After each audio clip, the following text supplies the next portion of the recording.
Bonjour Elisabeth. Bonjour Cécile. Ah ben écoute, voilà, on le sait toujours, hein, c'est comme ça pour moi. Je suis tellement heureuse de t'entendre et de savoir qu'on va faire ce podcast ensemble. Tu vas nous donner tellement d'informations sur toi et sur ce que tu fais et ce que tu aimes. Donc merci d'être avec moi aujourd'hui. C'est un vrai plaisir pour moi et j'espère que je pourrai apporter euh, un éclairage euh, sur ce qui m'anime en fait et qui me fait vibrer. Oui, ben ça j'en suis sûre. Alors ben parfait, on passe à la première question sans plus tarder. Comment ta ou tes méthodes se sont invitées dans ta vie? Ah, euh, alors ça n'a pas été une ligne droite. Je vais commencer par dire comme ça. Euh, donc moi je communique avec les animaux par la télépathie et petite, j'ai toujours eu une facilité avec les animaux, une aisance et des animaux qui venaient facilement vers moi. Je communiquais avec, en tout cas, mes animaux domestiques, puisque j'en ai eu plusieurs, et mais sans savoir que sans savoir que c'était de la télépathie, sans pouvoir nommer tout ça. Ah oui. Euh, En fait, tu sentais que tu communiquais avec tes animaux, ils te répondaient, tout ça, sans la parole, en fait, c'est ça? Sans la parole, ouais. Ok. C'était de la perception, en fait, hein, et j'avais, je peux donner un exemple, par exemple, donc j'ai eu une chatte qui s'appelait Moon, et qui dormait avec moi, qui était vraiment collée à moi, et d'ailleurs ma mère était là pour lui donner à manger, mais autrement, il n'y avait que Dieu pour moi. Et,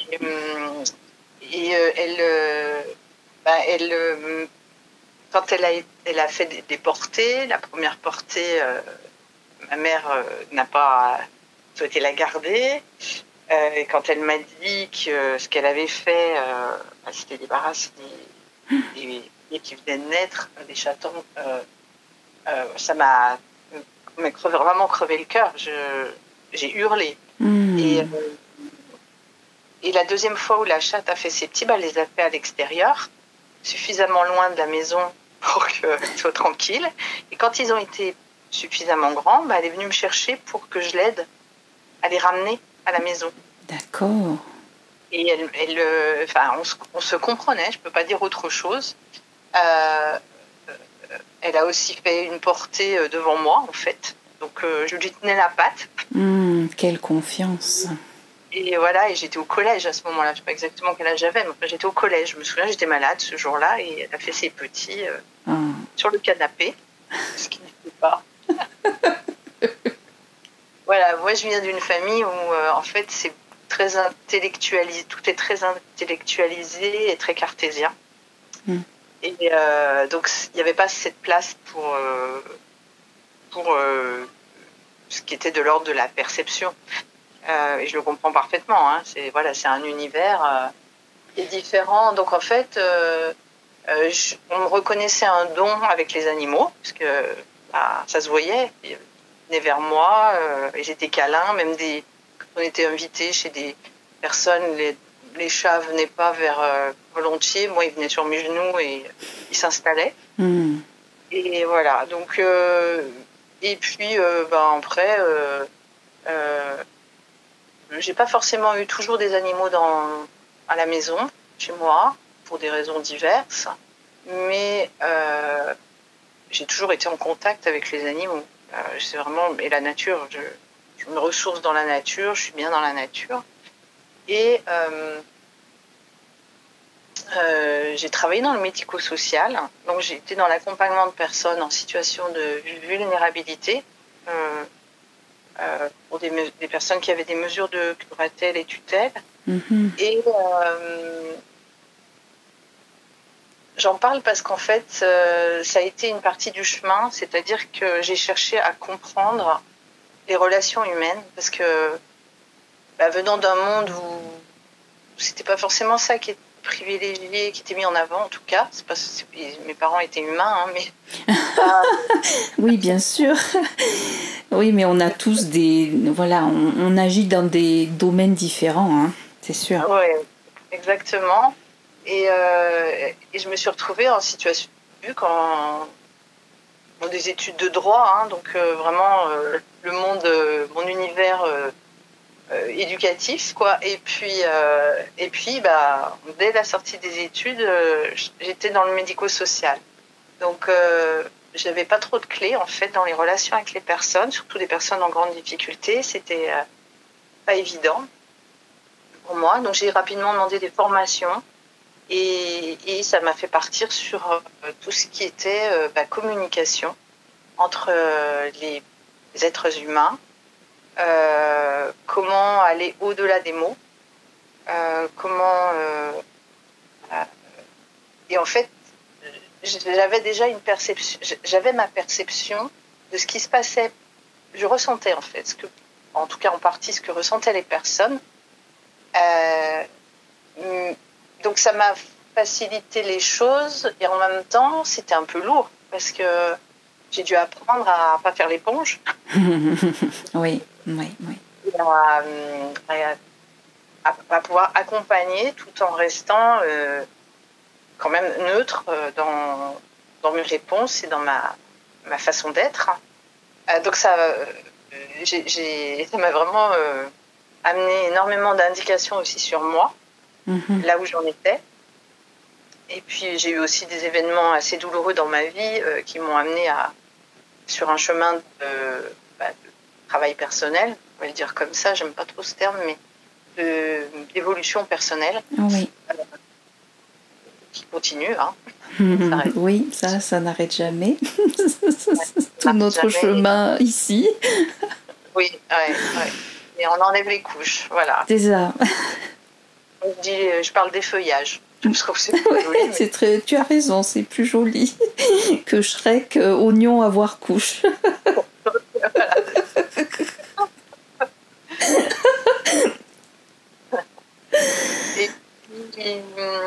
Et puis j'ai exercé 30 ans dans le médico-social et c'est devenu lourd pour moi, la charge mentale. J'avais des responsabilités aussi, donc je gérais deux équipes et puis il y a eu le Covid. Donc en amont de ça, j'avais demandé une formation en coaching. Donc j'ai eu une certification en coaching avec l'idée de m'installer comme coach. Et puis bon, le temps a un petit peu passé parce que financièrement je ne pouvais pas. Et puis j'avais encore des blocages. Après le Covid, là ça a été... j'ai dit là je peux pas continuer comme ça. Je suis dans le mur au niveau de ma santé, au niveau de mon âme en fait, je ressentais une telle fatigue que je me sentais m'éteindre en fait. Ah oui. Oui. Ouais. Et donc j'ai sauté le pas. Et je me suis installée en tant que coach, donc en proposant un accompagnement coaching pour les personnes qui vivent des grands changements dans leur vie, que ce soit des changements volontaires ou subis. Ouais. Et puis en cherchant donc plus jeune, j'ai fait pas mal d'équitation. Et j'avais repris un peu l'équitation là, et en cherchant une formation en équi-coaching pour compléter en fait cet accompagnement coaching, je suis arrivée sur des vidéos sur la communication animale. J'ai visionné et je sais pas, j'ai eu la sensation immédiate de me dire mais c'est ça en fait, c'est ça. Et ça m'a remémoré quand j'étais petite, avec ma cousine, on parlait de ce qu'on voudrait faire plus tard.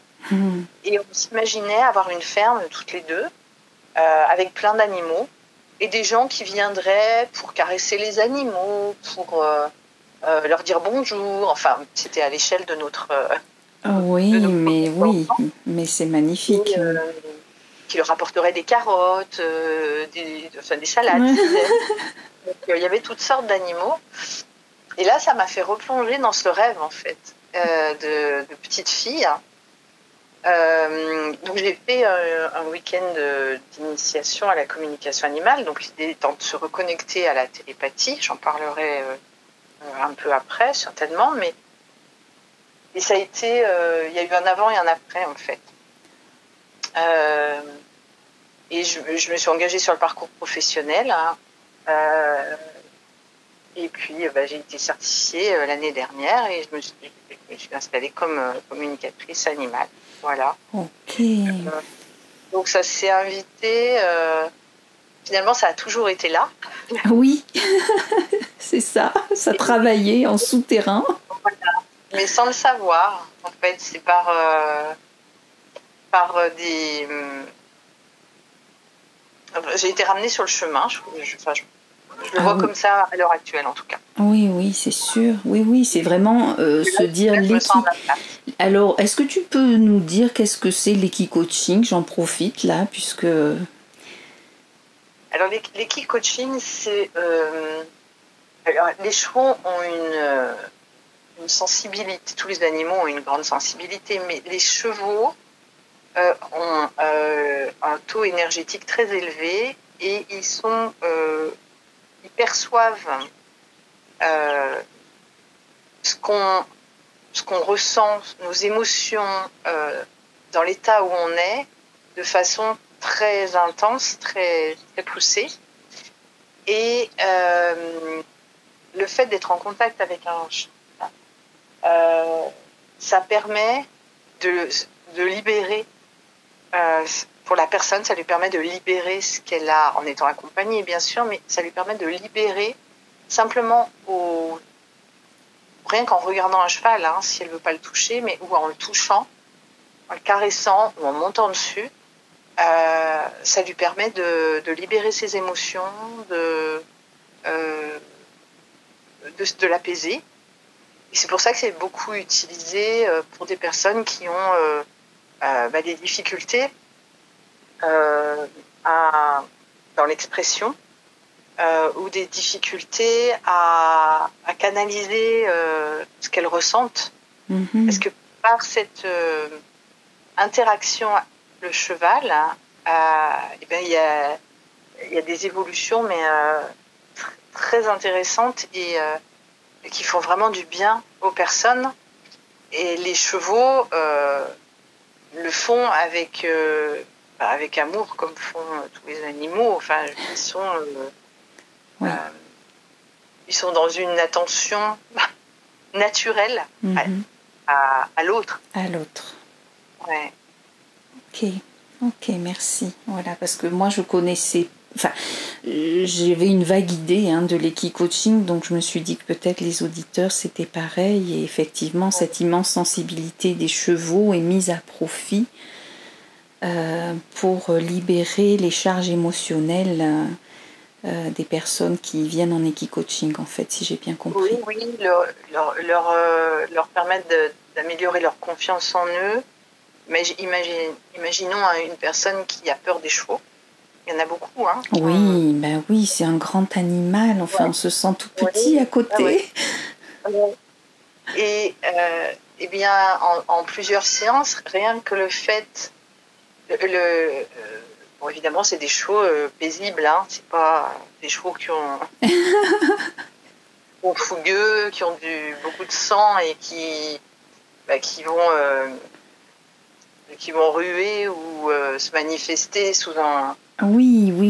Dans une vivacité forte. Mais le fait de pouvoir petit à petit s'approcher du cheval, parce que le cheval va... il se passe plein de choses, en fait, dans l'interaction qui ne sont pas visibles, mais qui sont là. Et rien que le fait de pouvoir approcher l'animal et d'arriver à le caresser, à un moment donné, en plusieurs séances, la personne prendre confiance en elle, se rassurer et avoir une image d'elle à côté d'un grand cheval, par exemple. Ce que tu disais, oui, c'est grand un cheval. Oui, et on sent une puissance aussi, parce que je pense même poney, tu vois, même un poney, ça a une présence tellement forte, ça peut être impressionnant. Alors évidemment, c'est beaucoup plus vaste que ça, l'équine-coaching, mais là, Oui, on résume. Oui, ok. Ok, merci Elisabeth. Alors, je passe à la seconde question. Quel est ou quel fut ton plus grand défi? Il y en a eu plusieurs. Mais là, je vais parler du défi actuel, qui est toujours d'actualité. C'est de passer du statut de salarié à auto-entrepreneur. Comme je disais, j'ai travaillé 30 ans en tant que salarié et c'est un choix de devenir auto-entrepreneur, c'est un vrai choix. Et en même temps, ça se fait par étapes. Et en fait, ce qui a été... il y a eu le travail en amont parce qu'il y avait des peurs, beaucoup de peurs. En même temps, une vraie volonté. Je me projetais vraiment en tant qu'auto-entrepreneur puisque la liberté, c'est quelque chose qui est très important pour moi. Et j'avais envie de faire les choses à ma façon, sans avoir des prescriptions ou des interférences dans le sens où je pouvais, en tant que salarié, ne pas forcément être d'accord avec tout ce qui était demandé de faire, même à un poste de responsable. Hein. Oui. Donc là, être auto-entrepreneur, il y avait ce côté, c'est moi qui fais, et c'est moi qui vais le faire à ma façon. Oui. Donc avant, le défi, il a commencé à partir du moment où j'ai commencé à me projeter sur le fait de devenir auto-entrepreneur. Ça s'est pas fait en une semaine. Parce qu'il y avait la peur de pas y arriver, pas beaucoup de peur, la peur de ne pas être à la hauteur, la peur d'échouer, bien sûr, des peurs financières. Et puis, il y avait quelque part aussi une peur de ne pas savoir faire. Parce que j'avais déjà l'idée que c'était assez complet comme job, on va dire. Oui, c'est vrai, on est multicasquette, c'est clair. Mon dernier poste, je dirigeais une association, donc j'avais pas mal de connaissances. J'avais mes études de droit derrière, j'avais mon expérience de terrain et puis de manager, mais quand même,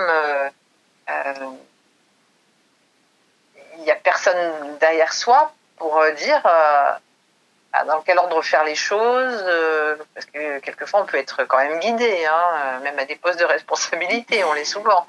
Là, c'est moi avec moi. Oui. Donc, ça m'a permis de mieux me connaître, ça m'a permis d'accepter aussi, plus ou moins bien, je le dis quand même.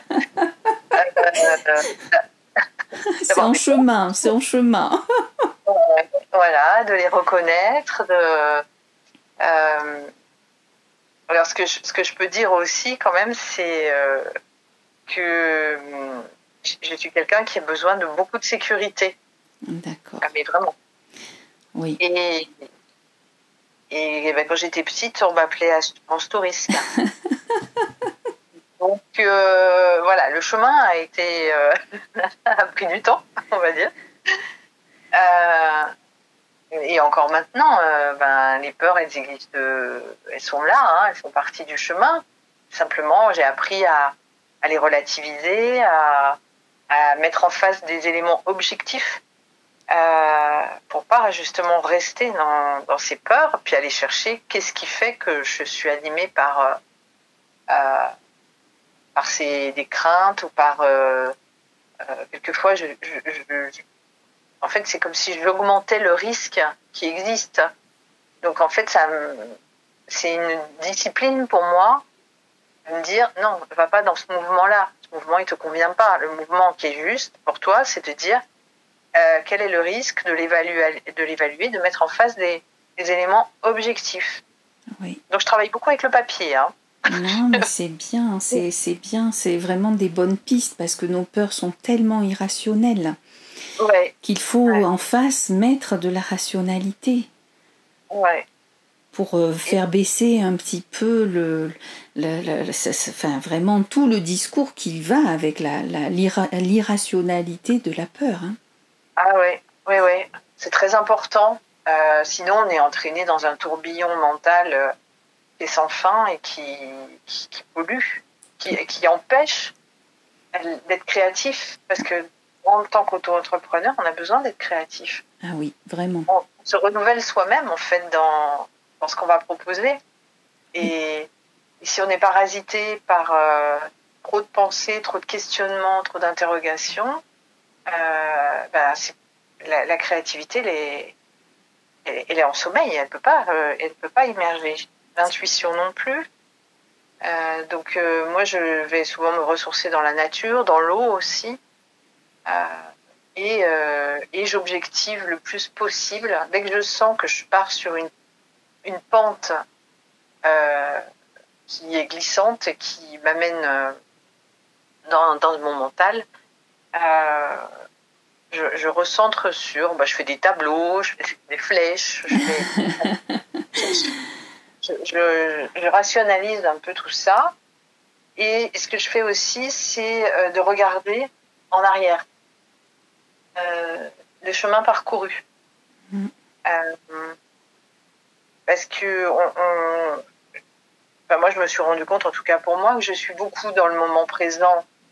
Est-ce que je suis en train d'imaginer, de faire, je me projette bien sûr un peu dans le futur sur mes projets. Et c'est aussi important de mesurer le chemin parcouru et de dire, regarde, il y a 2 ans où tu étais, replace-toi là où tu étais, en quoi tu as gagné en compétences, comment tu as fait, regarde qu'est-ce qui s'est passé à des moments, oui, ça c'est important aussi, à des moments où je l'ai vécu comme un échec, une expérience, lancer quelque chose qui n'a pas fonctionné. Par exemple, en coaching, mon idée c'était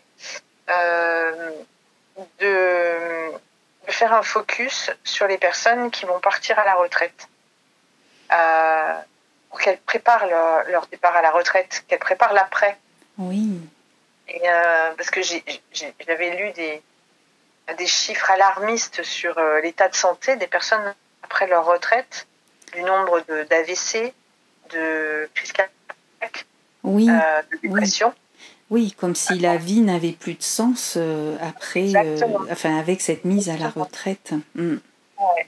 Et donc, j'ai mis un temps à le focus dessus et ça répondait pas. Alors, je me suis certainement pas pris de la bonne manière non plus. Enfin, je veux dire, c'était le début, voilà. Oui, mais en même temps, ça m'a justement appris j'ai besoin de demander de l'aide aussi. Oui. Donc, de savoir m'entourer de personnes qui vont m'apporter des informations, de pas être toute seule, parce que c'est aussi là l'auto-entreprise, rester seule, c'est, je sais pas si il y en a qui y arrivent. En tout cas, moi j'aime bien être en relation avec les personnes. Oui, je crois. Communication, c'est vraiment un phare dans ta vie, on est d'accord. Oui, absolument. Et j'ai besoin. Donc, moi, aller vers les autres, je le fais. Mais quand même, ça va au-delà de ça. Oui, il y a vraiment la solitude de l'entrepreneur, hein. Ouais, ouais, Et qu'il faut contrecarrer à tout prix parce que ouais. on n'a pas la science infuse de toute façon, donc il faut vraiment se faire aider avec des personnes qui sont plus en avance que nous sur certains sujets, hein. C'est ça. Oui, oui, puis c'est de l'apprentissage, c'est de l'humilité, c'est se remettre en question de façon quasi permanente. Oui, en plus quand quelque chose ne fonctionne pas, on ne sait pas toujours pourquoi, hein. C'est pas toujours facile d'analyser pourquoi ça n'a pas fonctionné, hein. Des fois on y est pour rien, mais quand même on a tendance à se dire qu'est-ce que j'ai mal fait, hein. Ouais, ouais, ouais. Donc c'est tous ces éléments. Oui, c'est mon grand défi qui se poursuit. Oui, Voilà. oui, oui, oui, oui, qui se poursuivra tant que tu seras dans cette situation, mais par contre qui s'améliore aussi. Exactement, exactement. Je vois les évolutions, je vois la sérénité qu'il peut y avoir. Alors elle n'est pas perpétuelle, hein, mais dans la vie rien n'est perpétuel. Non. Les animaux nous le disent très très volontiers. Non, non. C'est une acceptation du changement. C'est une acceptation que la vie, c'est du mouvement et, et que, comme une rivière qui coule, elle rencontre des obstacles, elle les contourne, elle passe dessus, et elle continue d'avancer.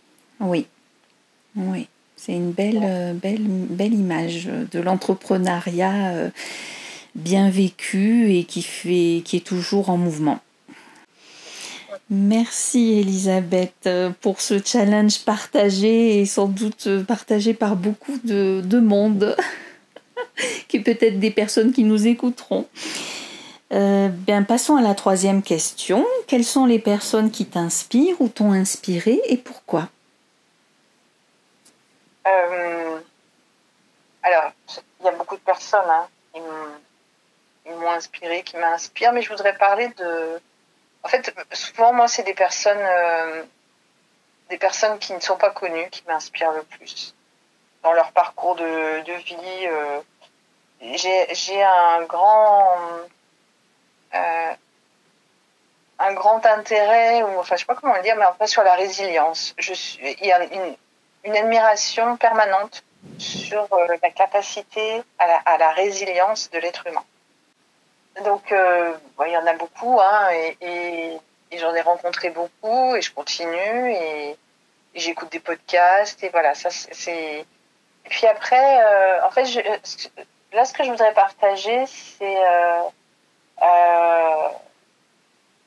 un homme qui m'a beaucoup inspiré, c'est mon oncle François, le frère de ma mère, qui était un homme de cœur, hein, un agriculteur. Hein, et c'est tout son rapport à la nature et aux animaux, parce que ça m'a vraiment inspiré et ça continue. En fait, il percevait l'invisible, mais sans le dire comme ça. Hein. Avec les animaux, dans tout ce qu'ils transmettent, dans tout ce qu'ils captent de nous. Et je me souviens que j'allais avec lui dans les champs, qu'il avait des vaches. Bon, il y avait beaucoup d'animaux, hein, mais il y avait notamment des vaches. Et il me disait, regarde, on arrive dans le champ. Et les vaches, il me disait, regarde, on va pas bouger, tu vas voir. Et il y avait des vaches qui venaient vers nous. Il y en a qui restaient à distance. Et il me disait, regarde, elles perçoivent tout de nous, là. Et elles ressentent notre état. Et il m'expliquait que quand il arrivait, qu'il était contrarié, voilà. Et elles venaient pas du tout vers lui. Et que lui, petit à petit, s'était rendu compte, avec le temps, hein, avec l'expérience, que c'était important qu'il arrive neutre ou moins neutre. Oui, dans un état émotionnel neutre ou moins neutre. Elle lui montrait en fait le chemin. C'était quelqu'un d'humble, qui se remettait en question. Il avait eu pas mal d'épreuves dans sa vie et il avait une capacité de se remettre en question et d'accepter ses parts sombres, en même temps que toutes ses qualités et tout ce qu'il pouvait proposer. Vraiment, il m'a vraiment beaucoup enseigné, sans vouloir le faire, hein, d'ailleurs. En fait, alors lui, quand je lui parlais de mes perceptions avec les animaux, oui, il suivait complètement. D'ailleurs, à un moment où, dans notre vie avec ma sœur, ça avait été compliqué, on était assez jeunes, il nous a offert un poney. Oh. Ouais. Et on était grande pour le poney, hein. C'était une poney de Shetland, Fanny. Oh. C'était vraiment grande, hein, pour faire du poney. Mais c'était pas pour. Il a dit c'est pas pour que vous fassiez du poney en fait. C'est pour vous, elle est avec vous. Waouh. Tu avais déjà l'équipe coaching petite alors. Ouais, oui, en fait tout se rejoint. En fait, Ah oui. Tu vois, j'avais pas pensé comme ça, mais oui, tu as raison. Ah oui, vraiment tout se rejoint, c'est merveilleux. Hein. Waouh. Ouais, tout se rejoint. Ouais. Oui. Donc dans la famille, quand même, il y avait vraiment quelqu'un qui était déjà dans cette perception-là. Et alors lui, bon, il le vivait vraiment dans son métier, hein, puisque en étant à la ferme. Mais alors juste par curiosité, c'était dans quelle région ça? Dans l'Isère. Ah, en Isère. Okay. À la limite avec l'Ain. Ok. Un très bel endroit où il y a des étangs, il y a voilà, en plus la maison elle est au milieu de nulle part, hein, enfin il n'y a pas d'habitants aux alentours, et il recueillait en fait, en étant dans les champs, souvent il recueillait des animaux blessés. Donc moi j'ai vu un renardeau chez lui. Ouais, c'est ma cousine qui l'a nourri au biberon. Oh. Et il est revenu pendant très longtemps, tous les soirs, faire un coucou. Et puis, bon, à un moment donné, il n'est plus revenu. Donc, il est certainement arrivé quelque chose. Mais c'était vraiment...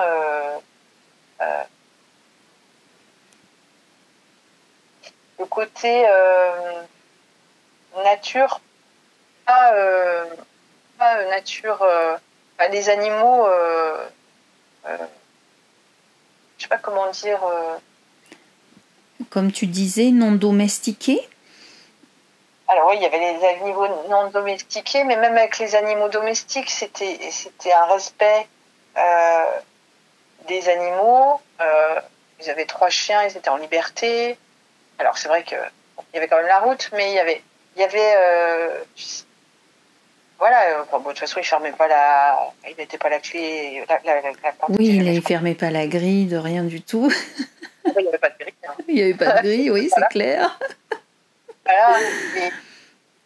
Il les laissait être, peut-être, hein, c'est ça? Il les laissait être. Et quelquefois, il y a un petit peu... Alors, il y a un petit peu de chichi autour des animaux aussi. Je trouve que là, c'était la nature telle qu'elle est. Il n'y avait pas de choses surfaites ou de trop. Voilà. Oui. C'est quelqu'un dont je reste proche. D'accord, très bien, très bien. Alors maintenant, on passe à la 4e question. Quelle est la chose qui te tient le plus à cœur? Alors c'est l'harmonie. Oui, l'harmonie avec soi-même et l'harmonie avec les autres. Pour moi, j'ai toujours eu énormément de mal avec tout ce qui est violence,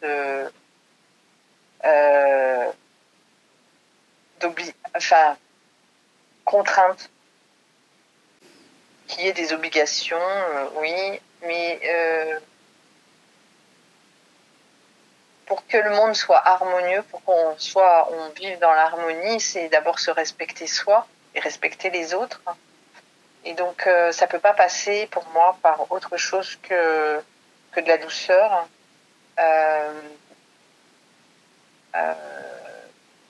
Alors, je suis pas parfaite, hein. Et c'est pas forcément toujours doux dans ce que je peux proposer, mais en tout cas, j'ai une vigilance là-dessus et je vais m'excuser si ça n'a pas été et j'ai pas été là-dedans, parce que pour moi, plus on propose chacun quelque chose qui relève de l'harmonie, du bien-être mais général, hein, plus on contribue à améliorer notre monde. Et ces pensées, c'est ce qu'on transmet, c'est ce qu'on montre. Voilà, je sais pas si je suis très claire, mais en tout cas, c'est vraiment quelque chose de... C'est ma visée. Voilà. Oui, oui. Et est-ce qu'on peut même rajouter que c'est quelque chose qui va être très important dans ta pratique ?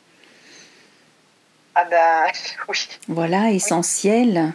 Et si tu peux nous donner un exemple, parce que là, on n'en a peut-être pas trop parlé, mais communication animale, ça veut aussi dire que tu essayes de recréer de l'harmonie dans un foyer en explorant la communication animale, et l'animal va dire des choses. Enfin, je te laisse vraiment expliquer un peu plus pourquoi justement ta visée, elle est complètement nourrie par ta pratique.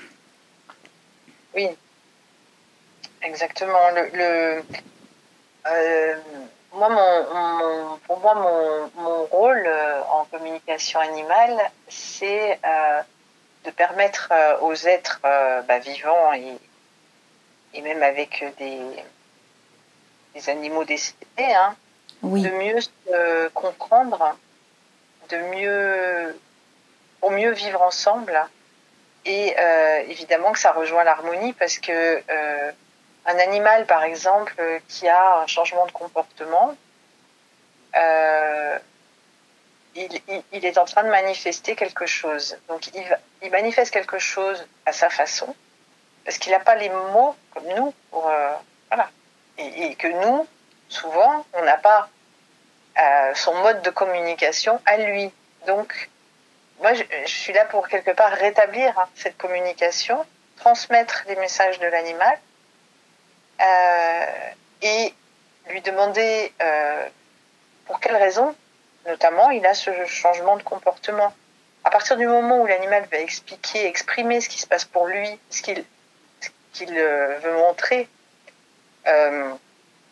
par ce changement de comportement, il y a une compréhension, il y a un lien qui se renforce entre l'animal et les personnes de son foyer, ce qui favorise l'harmonie, ce qui favorise un mieux-être pour tout le monde, oui. Que ce soit pour les personnes comme pour l'animal. Oui. Et dans ma pratique, ça se confirme à chaque fois. C'est-à-dire que même si au cours d'une séance, la personne, la première séance de communication avec son animal, c'est, je vais le résumer en disant, c'est l'effet waouh en général. Hein. Oui. La personne, même si j'en parle avant, je dis quand même que les animaux sont très puissants dans leur message.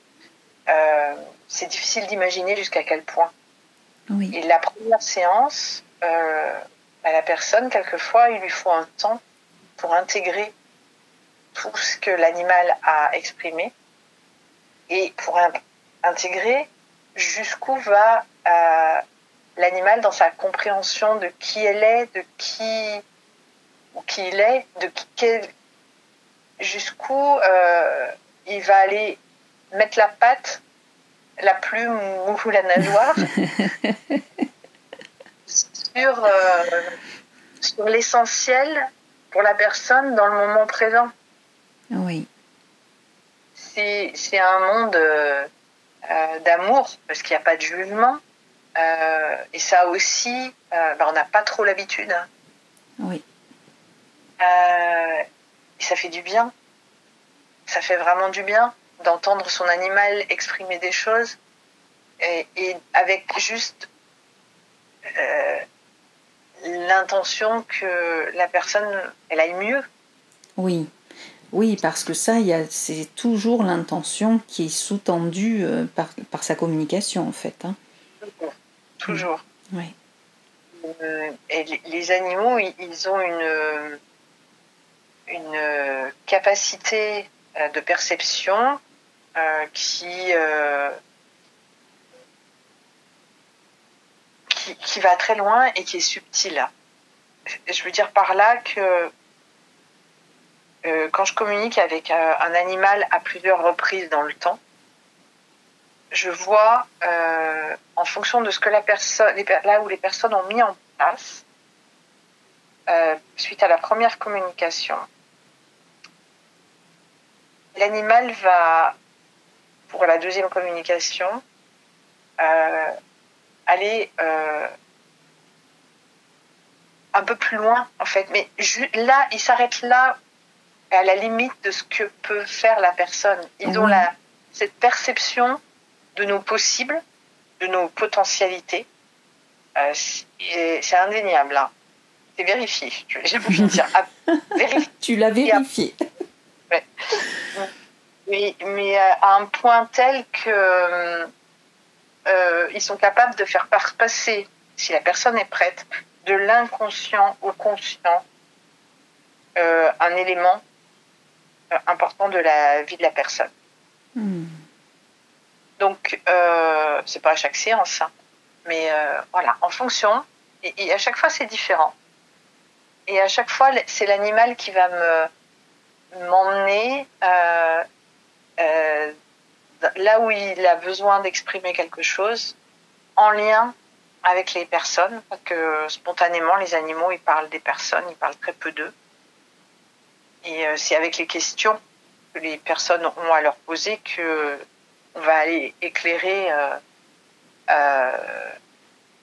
l'animal va éclairer, et je vais transmettre ce qu'il éclaire, va éclairer ce qui se passe pour lui.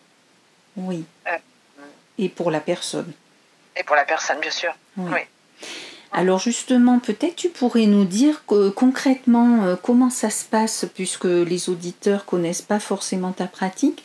Peux-tu nous raconter concrètement une séance de communication animale, combien de temps ça dure, dans quel lieu ça se fait, avec qui, etc. Est-ce que tu pourrais nous dire tout ça? Oui. Alors, avant il y a un avant la séance de communication qui est très important, parce que moi, je ne communique avec un animal domestique que si j'ai l'accord de toutes les personnes du foyer. D'accord. Donc, il faut que tout le monde dans le foyer soit d'accord pour qu'il y ait une communication avec l'animal. Parce que alors, je vais vous dire pourquoi. Eh bien, voilà. parce que je ne sais pas à l'avance de qui l'animal va me parler. Je ne sais pas ce qu'il va me dire. C'est lui qui va m'emmener. Hein. Ça demande un total lâcher-prise pour le communicateur, parce que je ne sais pas à l'avance. Et donc, c'est important que toutes les personnes du foyer donnent leur accord, puisque, comme je disais, ils ont une puissance dans leur message qui va aller jusqu'à parler de choses qui peuvent être très intimes. Hein. Donc, il n'est pas question de communiquer avec un animal pour... imaginons, un couple, une personne est d'accord pour la communication, l'autre personne n'est pas d'accord. La personne... imaginons que je fasse cette communication, cette séance. La personne qui n'est pas d'accord, donc n'est pas là. Elle n'entend pas le compte rendu. Imaginons que l'animal parle de cette personne qui n'est pas là, donne des éléments d'information très importants que l'autre personne du couple sait ou ne sait pas d'ailleurs, et peu importe. Enfin, c'est une violation de l'intimité et c'est juste impossible. Donc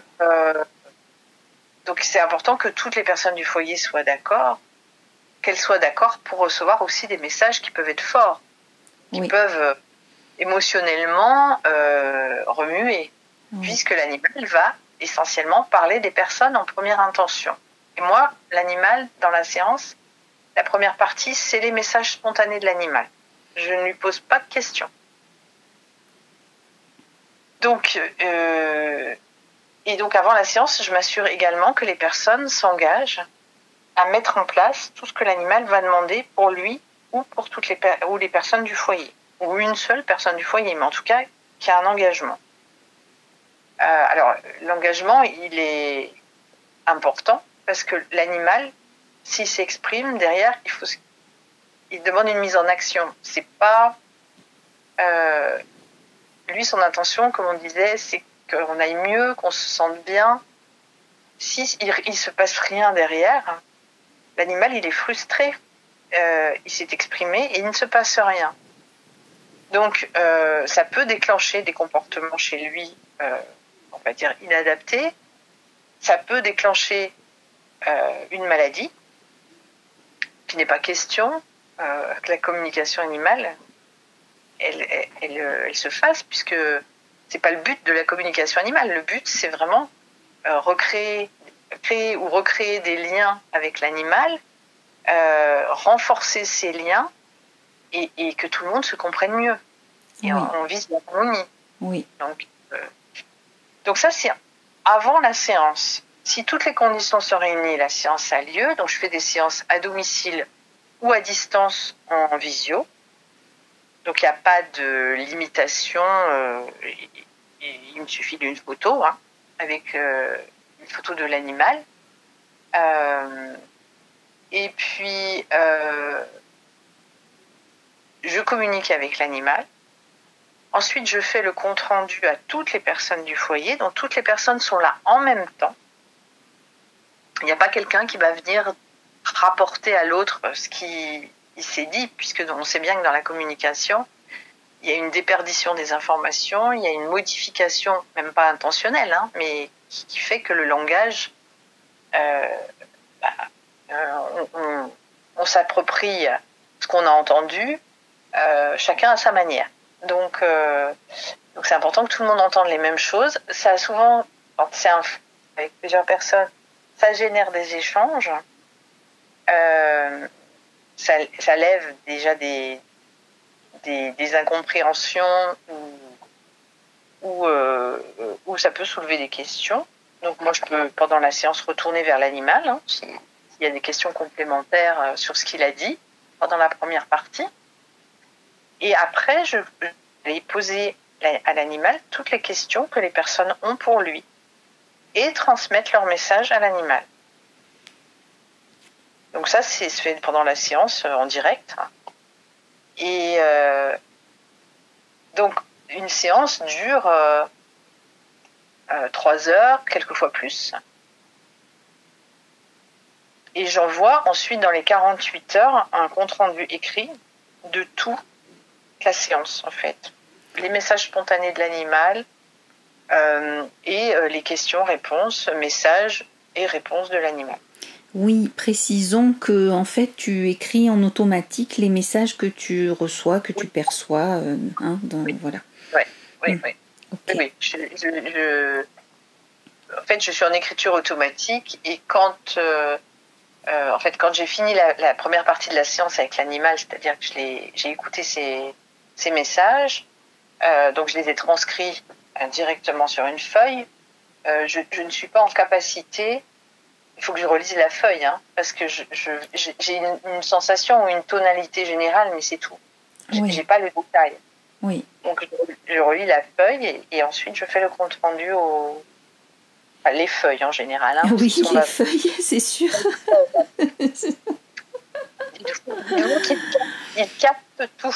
Oui, oui, oui, oui. Et est-ce que tu peux nous donner des exemples des résultats, en fait, hein, de cette séance, justement, dans un foyer, pour l'animal? Est-ce que tu as des anecdotes comme ça à nous raconter? Oui, bah, j'en ai, oui, on a beaucoup. Par exemple, un animal qui supportait pas la voiture, de monter en voiture, d'être en voiture et qui n'arrête pas d'aboyer, on voit qu'il veut qu'une chose, c'est sortir de la voiture. Et donc ça fait partie des questions, la troisième partie de la séance. L'animal a exprimé qu'il se sentait ballotté, pas en sécurité, et il est allé parler de son humaine en disant qu'elle non plus, elle n'est pas en sécurité, elle se sent pas en sécurité en voiture, ce qu'elle a confirmé. Et l'animal a continué en expliquant qu'en fait, elle avait dans sa famille un de ses oncles était décédé jeune dans un accident de voiture. Et là, l'animal m'envoyait l'image d'un poids lourd. Et l'image de quelqu'un de décédé, de jeune, effectivement, décédé avec un tronc d'arbre. Mm-hmm. En fait, donc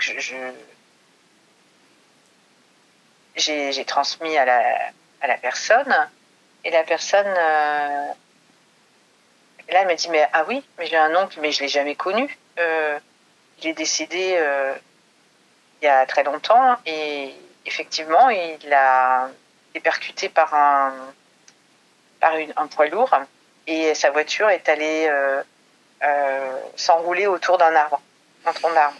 Waouh.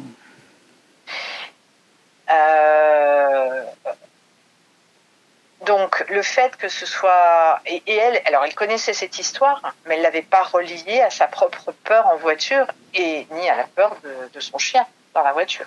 Bien sûr, bien sûr. Le fait de savoir, d'avoir cette information,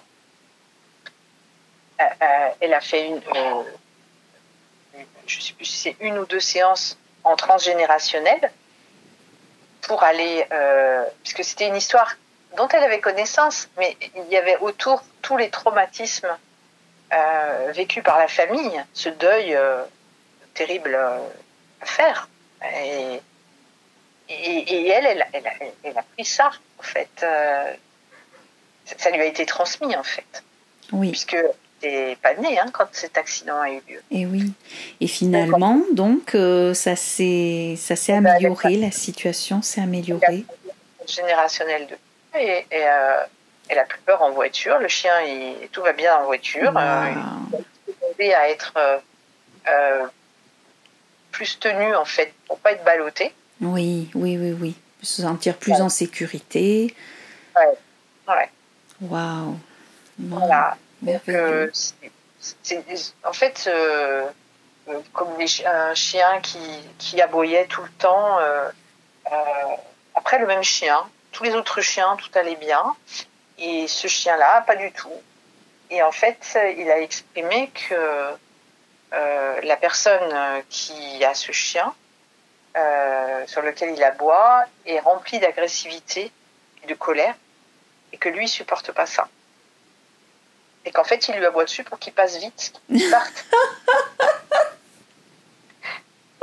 Parce que l'animal transmet ça. Donc en fait, voilà. C'est à partir du moment où on leur donne la parole, mais dans le sens où ils peuvent s'exprimer et être entendus, et je précise qu'il n'y a pas d'interprétation. Moi, les personnes, je ne les connais pas. Bien sûr, donc, bien sûr. c'est l'animal qui me transmet les messages et tout mon rôle, c'est justement de transmettre les messages tels qu'ils sont donnés, transmis par l'animal. Oui. Quand je fais ça, ça veut dire que je n'ai aucun contrôle, en fait, que je n'ai aucune norme. Je lâche tout, en fait. Voilà. Je ne peux pas dire autrement. Je suis... je reçois les messages qui sont transmis en forme de phrases, et parce que ça m'arrive comme ça, parce que c'est de la pratique, parce que voilà, mais c'est une capacité qu'on a à la naissance, et c'est pas un don du tout. C'est vraiment une capacité qui se travaille. Oui, d'ailleurs, tu fais des stages d'initiation et de sensibilisation, et même plus loin, je ne sais pas, dis-nous. Oui. Alors, je propose des initiations pour se reconnecter à la communication par la télépathie, et des journées de pratique supervisée pour pratiquer, parce que se reconnecter, l'initiation, c'est une après-midi ou une matinée. Après, c'est la pratique qui va faire toute la différence. C'est pratiquer pour que les messages qui sont envoyés, qu'on reçoit donc par nos 5 sens et le ressenti, se transforment en mots, en phrases, et pour passer à l'écriture automatique, et que ce soit de profond, que ce soit pas superficiel. Oui. Parce que les animaux, si on leur pose la question sur leur nourriture, ils vont parler de leur nourriture, bien sûr. Mais spontanément, ils vont pas parler de leur nourriture. Ils vont parler des personnes avec qui ils vivent. Ils passent leur temps à nous observer. On est leur centre. Oui, merveilleux. Vraiment, bon, on en apprend beaucoup. Je me demandais, tu as un site internet où tu as toutes les infos? Je sais que bon, tu communiques beaucoup sur les réseaux sociaux. Comment on peut te trouver? Enfin, moi, de toute façon, je rajouterai bien sûr toutes tes coordonnées dans le corps du message de YouTube, bien sûr. Mais donc, tu as un site? Alors oui, j'ai un site, mais qui va être refait là. D'accord. À l'origine, elle a été faite pour le coaching. Donc là, il y a une page sur la communication animale, et je suis en train de retravailler dessus avec un professionnel, comme je disais tout à l'heure. Quand on a besoin d'aide, faut y aller. Faut demander. On bidouille, et puis à un moment donné, la réalité, elle est face à soi. On peut pas. C'est un métier. Donc voilà. Donc c'est en cours. Je pense qu'elle a. Oui, quand le podcast paraîtra, il est fort possible que ton site soit à jour. Voilà. Et puis après, il y a sur les réseaux sociaux. Et puis, moi, je réponds très volontiers au téléphone. Même, je suis pas disponible, on me laisse un message, je rappelle les personnes. J'aime transmettre. J'aime les échanges. Pour moi, ça c'est la vie, quoi. C'est la communication, c'est la vie. Et c'est l'harmonie aussi. Et oui. Et dis-moi alors, 5e question qui va très bien avec ce qu'on vient d'énoncer. Quels sont tes projets pour l'année en cours et puis aussi peut-être l'année à venir, puisqu'on est à plus de la moitié de l'année 2024? Alors mes projets, je continue bien sûr les séances de communication, les initiations et les journées de pratique supervisée. Je me tourne de plus en plus, et je voudrais le développer, vers la communication avec les personnes qui ont perdu l'usage des mots, maladies, qui sont dans le coma, qui ont besoin de s'exprimer, et dont les proches ont besoin aussi d'entendre ce qu'ils souhaitent, de quoi ils ont besoin. Je l'ai fait pour mon père qui avait la maladie d'Alzheimer, et là je le fais par bouche à oreille à l'heure actuelle. Et c'est vraiment là aussi je me sens à ma place, parce que c'est rétablir un lien ou un lien, on va dire, verbal, hein. Parce que le lien, il est là, mais avec les personnes, leur donner la possibilité de s'exprimer et d'être entendu tel que c'est dit. Voilà. Donc ça, j'ai à cœur d'avancer sur ce versant, hein, qui est la communication par la télépathie. Je vais proposer aussi un alliage. Une alliance, un alliage, c'est beau. entre le coaching et l'accompagnement coaching, mais avec votre animal. Donc, oui. Ce sera une alliance à 3. Oui. Voilà. C'est-à-dire qu'à partir des messages de votre animal,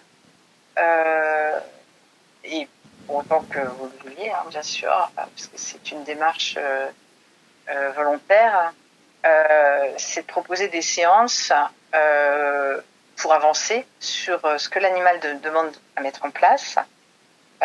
Donc d'avoir bénéficié d'un accompagnement, parce que c'est pas forcément facile tout seul de le mettre en place et de s'y tenir surtout. Et puis de revenir vers l'animal durant le coaching, puisque l'animal communique dans le moment présent. S'il parle du passé, c'est parce que ça a un lien avec le présent, c'est pour éclairer quelque chose du présent, mais ils sont vraiment dans le présent. Donc c'est dans l'avancée du coaching, c'est de revenir vers l'animal pour voir ce qu'il exprime spontanément, et parce qu'ils sont nos guides, hein, ils ont une capacité aussi à nous proposer des pistes de solutions adaptées à nous, parce qu'ils nous connaissent tellement bien que ça parle aux personnes. Moi, je le vois, je le vis, et c'est fantastique. C'est les meilleurs coachs, hein. Oui, c'est ça, c'est ce que j'allais dire, c'est les meilleurs thérapeutes. Les meilleurs thérapeutes, ils sont... Mais il faut la traductrice, hein, quand même, hein, dans un premier temps. Oui, la traduction, effectivement, mais ils ont ils sont thérapeutes sans la prétention de l'être, en plus. Donc ça donne...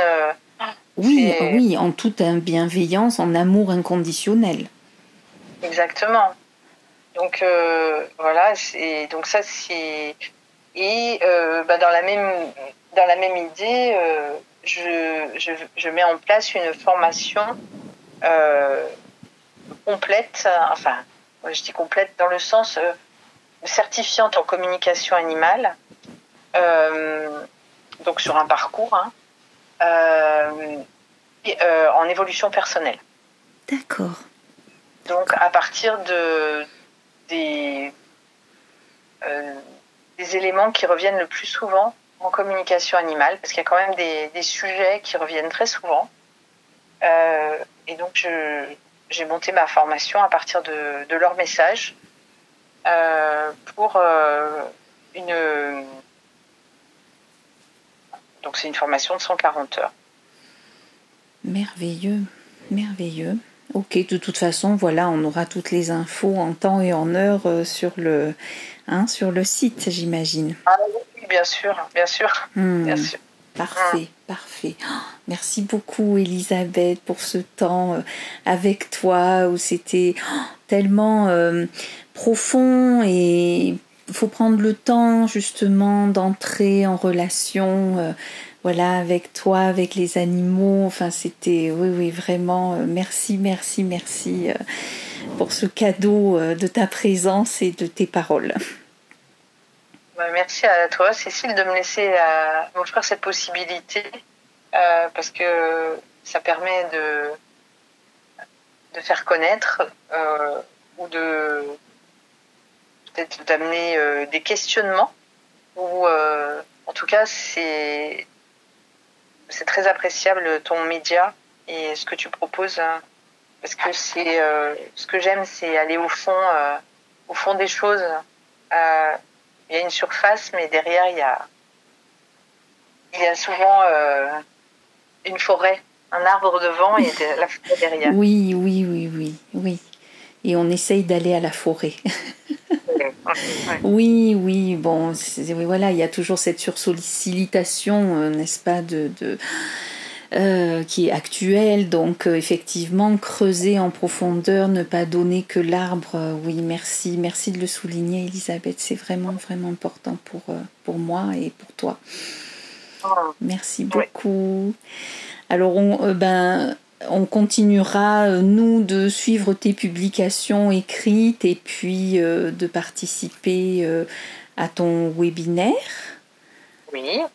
Et je donnerai les dates, justement, encore une fois, dans le corps du message de YouTube. Comme ça, les personnes qui voudront peut-être s'inscrire avec toi, on ouvrira les portes. C'est parfait. Merci Elisabeth, à très bientôt alors pour la suite de l'aventure Sol Éphéméris ensemble. Oui, merci Cécile. À bientôt. À bientôt, au revoir. Au revoir.